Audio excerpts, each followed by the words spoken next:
بسم اللہ الرحمن الرحیم الحمد للہ رب العالمین والصلاة والسلام علی خاتم النبیین۔ رب جلیل نے قرآن مجید فرقان حمید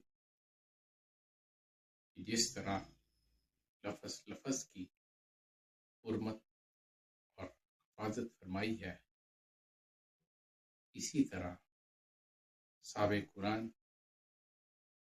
کہ ہر فعل، ہر قول، ہر ادا کی حفاظت فرمائی ہے۔ چٹان کا نرم ہو جانا، اس واقعے کی روایت میں طویل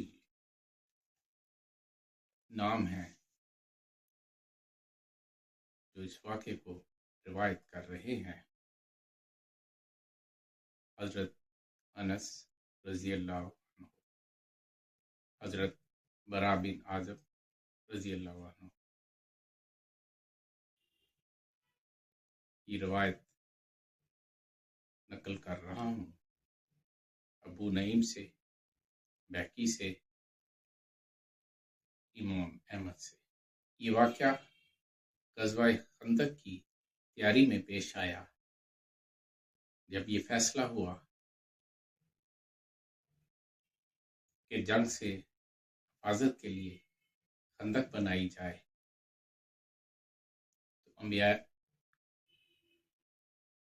تو صحابہ کرام کے حصے تھوڑی تھوڑی جگہ آپ نے الاٹ کر دی، وہاں پہ یہ اصحاب خندق کھود دیں گے۔ ایک جگہ خندق کھودنے کے دوران ایک سخت چٹان راستے میں حائل ہو گئی۔ نبی کریم صلی اللہ علیہ وسلم کو اطلاع دی گئی۔ آپ صلی اللہ علیہ وسلم نے فرمایا میں ابھی آتا ہوں۔ آپ خندق میں اترے۔ آپ صلی اللہ علیہ وسلم نے کدال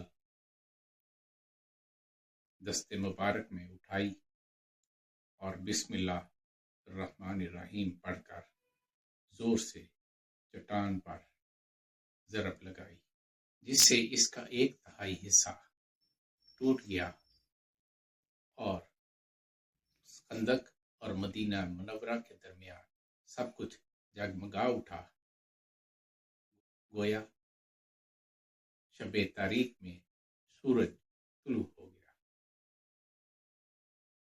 آپ صلی اللہ علیہ وسلم نے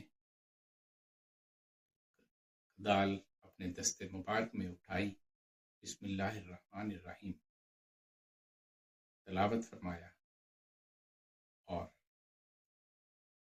دال چٹان پر دے ماری۔ چٹان کا دوسرا حصہ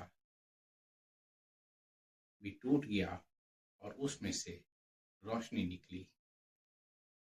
آپ صلی اللہ علیہ وسلم نے فرمایا اللہ اکبر، مجھے ایران کی چابیاں دے دی گئیں۔ بخدا میں مدائن کا قصر ابجس دیکھ رہا ہوں۔ آپ صلی اللہ علیہ وسلم نے تیسری مرتبہ بسم اللہ پڑھی، کدال سے ضرب لگائی تو روشنی نمودار ہوئی۔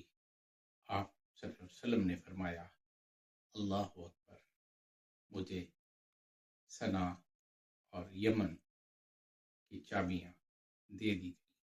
میں اس جگہ سے سنا کو دیکھ رہا ہوں۔ وما توفیقی الا باللہ۔